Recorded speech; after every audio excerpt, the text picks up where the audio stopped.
ಎಷ್ಟು ದಿನದಿಂದ ಸೆರಾಕಿಯರ್ ಬರ್ತಾ ಇದ್ದೀರಾ? 14 ದಿನದಿಂದ ಬರ್ತಾ ಇದ್ದೀರಾ. ಏನ್ ಪ್ರಾಬ್ಲಮ್ಸ್ಗೋಸ್ಕರ ಬಂದಿದ್ದೀರಾ? ನನಗೆ ಮಂಡಿ ನೋವು, back pain, spinal cord, BP, sugar, ಆಮೇಲೆ ಹಾರ್ಟ್ ಆಪರೇಷನ್ ಆಗಿದೆ, ಬೈಪಾಸ್ ಸರ್ಜರಿ ಆಗಿದೆ. ಇಲ್ಲಿ 14 ದಿನದಿಂದ ಬಂದು ನಿಮ್ಗೆ ಏನ್ ಚೇಂಜಸ್ ಅಂತಿದೆ, ಏನ್ ರಿಸಲ್ಟ್ ಸಿಕ್ಕಿದೆ?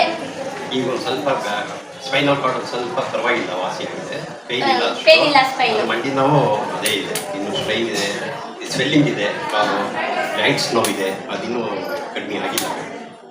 ಆಮೇಲೆ ಶುಗರು ನಾರ್ಮಲ್ ಸ್ಟೇಜಿಗೆ ಬಂದಿರೋ ಕಾಣುತ್ತೆ. RBS 134 ಇದೆ, 134 ಇದೆ. ಮೊದಲೇ ಎಷ್ಟು ಇರ್ತಾ ಇತ್ತು ನಿಮಗೆ? 166 ಇತ್ತು. ಇವತ್ತು ಅಂದ್ರೆ ಫಸ್ಟ್ ಟ್ಯಾಬ್ಲೆಟ್ಸ್ ತಿಂತಿದ್ರಾ ನೀವು? ಈಗಲೂ ತಗೊಂತಿದ್ದೀರಾ? ಈಗಲೂ ತಗೊಳ್ತಾ ಇದ್ದೀನಿ. BPಗೆ ಅಟನಾಲ್ ಅಂತ ತಗೊಳ್ತಾ ಇದ್ದೀನಿ, ಶುಗರ್ಗೆ ಮೆಟ್ಫಾರ್ಮಿನ್, ಆಮೇಲೆ ಆಮ್ಲಾಂಗು, ಈ ಬೈಪಾಸ್ ಇದಕ್ಕೇನೆ ರೋಸ್ ಬೆಲ್, ಆಮೇಲೆ ಎಕೋಸ್ಪ್ರಿನ್ ಈಗ ನೀವು ಫಸ್ಟ್ ಟ್ಯಾಬ್ಲೆಟ್ ತಗೊಂತಾ ಇದ್ರು, ಈಗಲೂ ಟ್ಯಾಬ್ಲೆಟ್ ತಗೊಂತಿದ್ದೀರಾ. ಈಗ ನಮ್ ಸೆರಾಕಿಯರ್ ಜೆಡಮೆಥೆರಪಿ ಮಾಡಿ ಈಗ ಶುಗರ್ ನಾರ್ಮಲ್ ಬರ್ತಾ ಇದೆಯಾ? ಬಂದಿದೆ. ಆಮೇಲೆ ಶುಗರ್ ಇರೋರಿಗೆ ಸ್ವಲ್ಪ ಪಾದ ಉರಿ ಆತರ ಆಗುತ್ತೆ, ಸ್ವಲ್ಪ ಫುಡ್ ಕಂಟ್ರೋಲ್ ಮಾಡ್ಬೇಕು ಇರುತ್ತೆ. ಈಗಪ್ಪ ಹೇಗೆ ಅನಿಸ್ತಾ ಇದೆ ನಿಮ್ಗೆ? ಶುಗರ್ ನಾರ್ಮಲ್ ಬರೋದಿಲ್ಲ? ಶುಗರ್ ಪರವಾಗಿಲ್ಲ, ಆದ್ರೆ ಪಾದ ಮಾತ್ರ ಉರಿ ಇದ್ದೇ ಇದೆ, ಆಮೇಲೆ ಊತ ಇದ್ದೇ ಇದೆ, ಕಾಲು ಊತ ಇದೆ, ಜಾಯಿಂಟ್ಸ್ ನೋವಿದೆ, ಅದೇನು ಕಮ್ಮಿ ಆಗಿಲ್ಲ.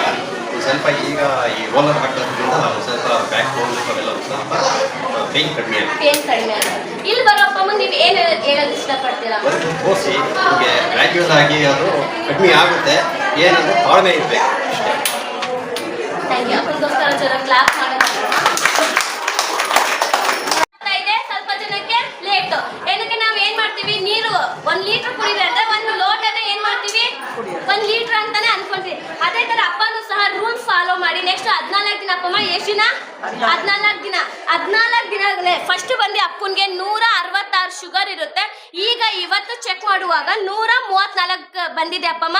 ನಾವು ಸಹ ರೆಗ್ಯುಲರ್ ಆಗಿ ಬರೋದಪ್ಪಮ್ಮ. 14 ದಿನದಲ್ಲೇ ಚೇಂಜಸ್ ಇದೆ. ನಾವು 40 ಡೇಸ್ ಬರುವಾಗ ಚೇಂಜಸ್ ಬರುತ್ತಾ ಬರೋಲ್ಲಪ್ಪಮ್ಮ?